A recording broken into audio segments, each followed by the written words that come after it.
Raja Tentara Bayaran. Bab 389. Suasana di dalam mobil menjadi sedikit tegang di bawah pertanyaan Shen Lian. Bahkan Zhao Hongyu secara tidak sadar memperlambat mobil. Sekarang kita semua adalah rekan kerja, Ning Xuang menunjukkan ekspresi yang begitu eksplisit itu jelas merupakan tindakan yang sangat menyinggung. Apakah ini aneh? Kami adalah musuh sebelumnya. Ning Xuang tidak peduli dengan sikap Shen Lian. Shen Lian tidak punya alasan untuk marah dengan satu kalimat. Memang, sebelum Ning Xuang tiba, Shen Lian dan Ma Jin keduanya ada beberapa panggilan bolak-balik, dan dapat dimengerti jika orang lain menyelidikinya sendiri. Saya tahu ada kesenjangan antara Anda dan kami. Ini normal.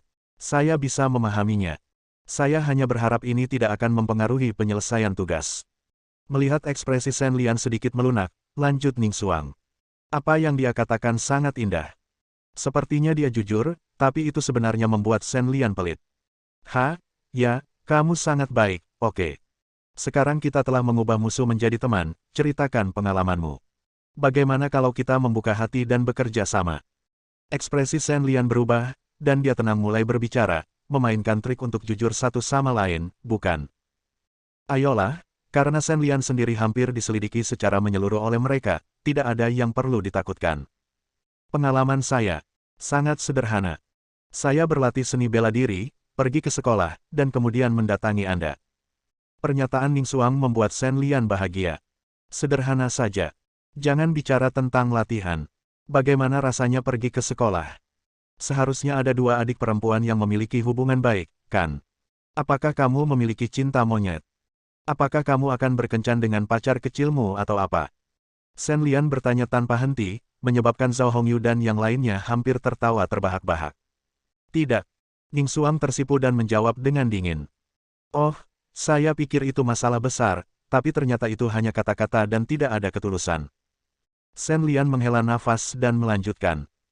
Kamu berbicara tentang bekerja bersama, tetapi kamu menemukanku dengan sangat jelas, tetapi kamu tidak menyebutkan apapun tentang dirimu, dan kamu berbohong dan mengatakan kamu tidak melakukannya. Ini benar-benar tidak berarti tidak. Menyela kata-kata patah Shen Lian. Oh, aku tidak percaya.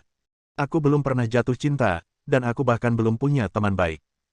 Jadi, betapa menyebalkannya kamu di sekolah. Kata Shen Lian dengan nada jahat. Entah Ning Xuang ada di sekolah. Jika Anda berbohong, Anda akan dibenci dan diabaikan di sekolah. Aku. Ning Xuang tercekik oleh Shen Lian dan tidak bisa berkata-kata. Nona, Tuan Muda Shen Lian, tolong berhenti berdebat. Kita semua adalah bangsa kita sendiri sekarang. Zheng Zizhen membuka mulutnya untuk menenangkan keadaan. Shen Lian dan Zhao Hongyu menangkap ungkapan, Nona, yang tidak sengaja dia ucapkan. Gelar ini tidak boleh disebut dengan santai, bukan? Identitas Ning Xuang kemungkinan besar adalah putri dari pemimpin sekte Shuro. Hei, dengar, jika kamu bukan salah satu dari kamu, kamu tidak akan mengatakan ini. Sayang sekali orang-orang tidak menghargainya. Shen Lian mengangkat bahu dan berkata, setelah itu suasana di dalam mobil menjadi membosankan lagi.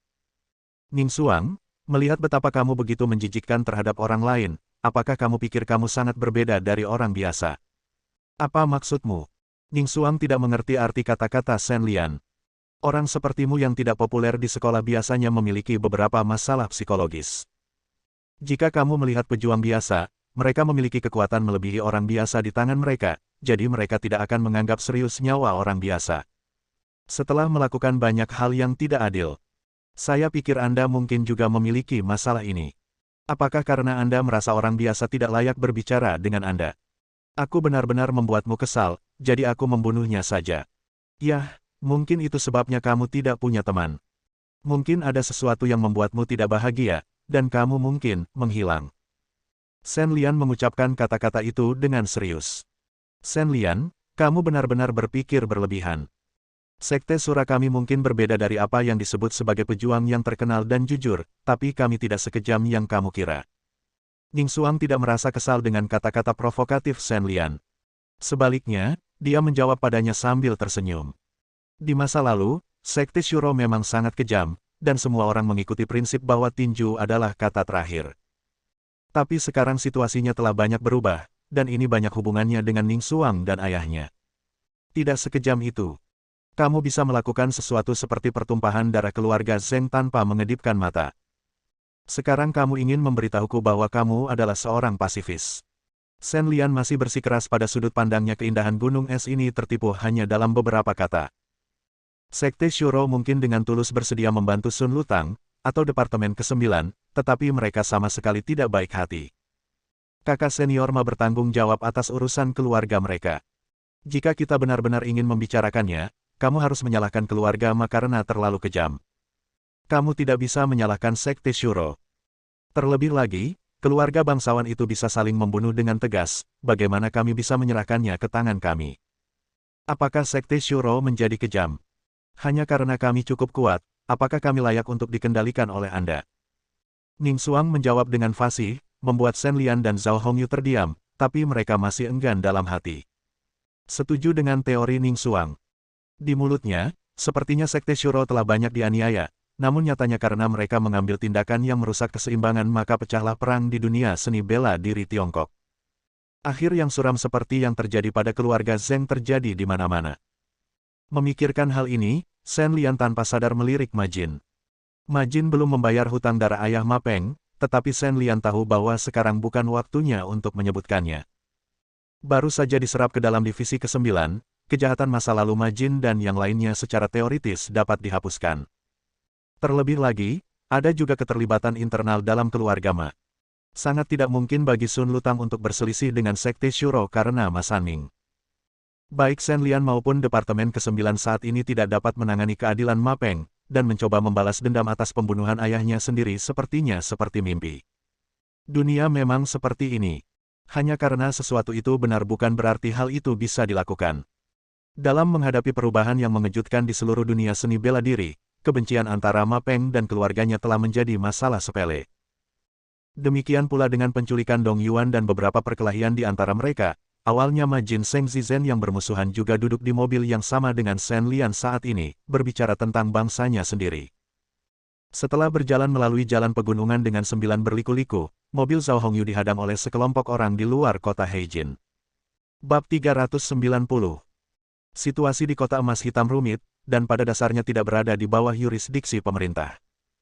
Pengacau sebenarnya di wilayah tersebut adalah para jenderal dan sejenisnya yang muncul entah dari mana. Namun, mereka cukup sopan kepada orang-orang Tiongkok. Meskipun tidak di bawah kendali Tiongkok, ini adalah tempat yang berada dalam jangkauan pemerintah Tiongkok. Tiongkok berdiri di samping mereka. Hanya ada satu jalan utama dari barat daya Tiongkok menuju kota Heijin yang dapat dilalui mobil. Di jalan utama ini, terdapat pos pemeriksaan yang didirikan oleh angkatan bersenjata setempat untuk memeriksa wisatawan yang datang dan pergi. Zhao Hongyu menurunkan kaca jendela dan menyerahkan prosedur bea cukai kepada milisi kota Heijin. Apakah Anda datang ke pasar emas hitam untuk membeli batu giok? Tanya anggota milisi dalam bahasa Mandarin. Haha, ya, sepertinya sekarang damai, mari kita lihat apakah ada bahan bagus. Zhao Hongyu mengangguk, mengeluarkan 2 bungkus rokok dari tangannya, dan menyerahkannya kepada penjaga. Saat menjalani prosedur bea cukai, Departemen Militer memberinya identitas pedagang batu giok, jadi Zhao Hongyu secara alami bertindak sesuai dengan identitas ini.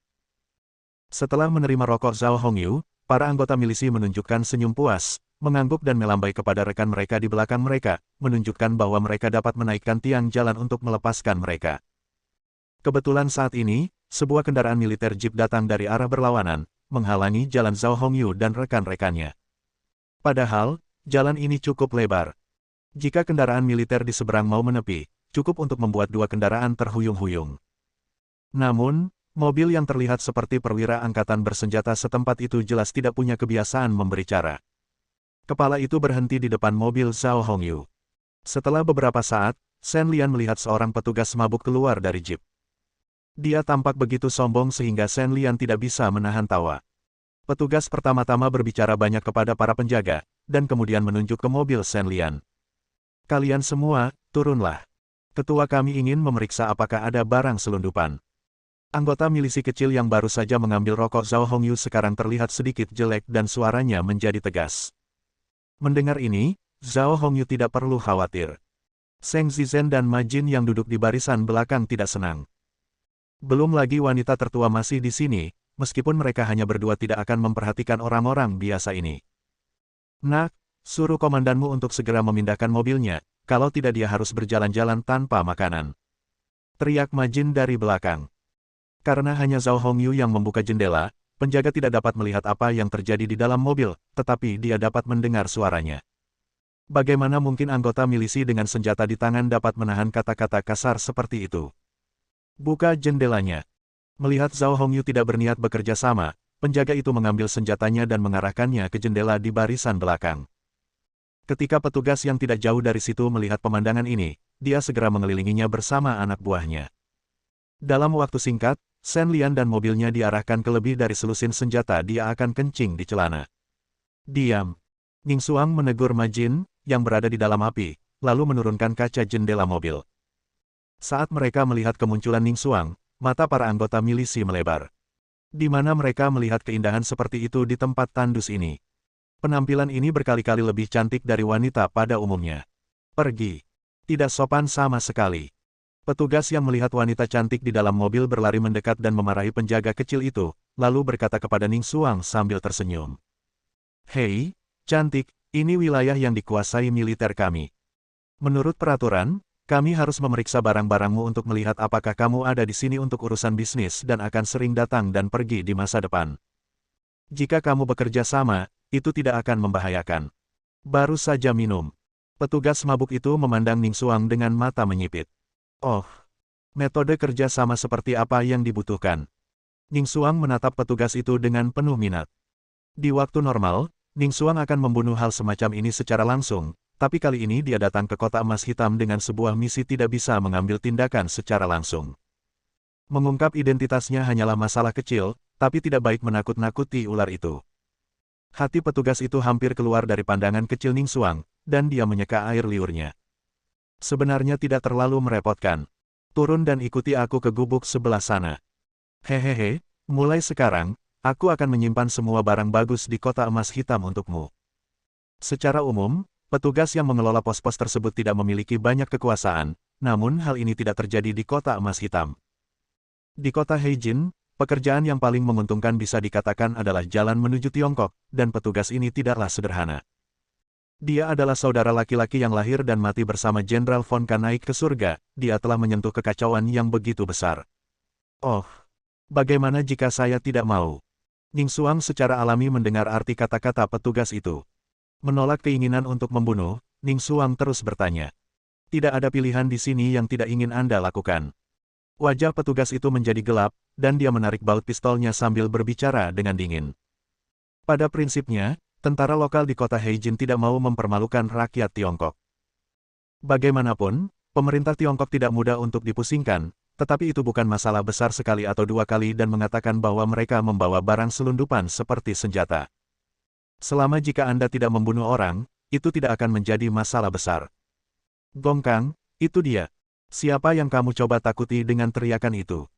Tepat ketika petugas hendak menarik paksa orang-orang itu keluar dari mobil, suara Shen Lian terdengar. Faktanya, sejak dia bertemu Gong Kang, Shen Lian sengaja tidak membiarkan dia melihat wajahnya. Kebetulan sekali, pria bernama Gong Kang ini, bekerja untuk Jenderal Feng Ke, adalah salah satu klien Shen Lian, dan sebagai orang kepercayaan Feng Ke yang paling terpercaya. Gong Kang juga pernah bertemu Shen Lian. Setelah mengatakan ini, Shen Lian melepas topi matahari di wajahnya, berbalik dan menunjukkan senyum cerah kepada Gong Kang. His. Gong Kang menghirup udara dingin dan segera terbangun dari separuh wine di tubuhnya. Jie. Dengan suara gemetar, Gong Kang hendak menyebutkan nama Shen Lian, tapi takut dengan penampilannya dan menelannya kembali. Semuanya, singkirkan senjatamu, berbalik, dan menjauhlah sejauh 50 meter. Gong Kang bereaksi dan melambaikan perintahnya kepada anggota milisi.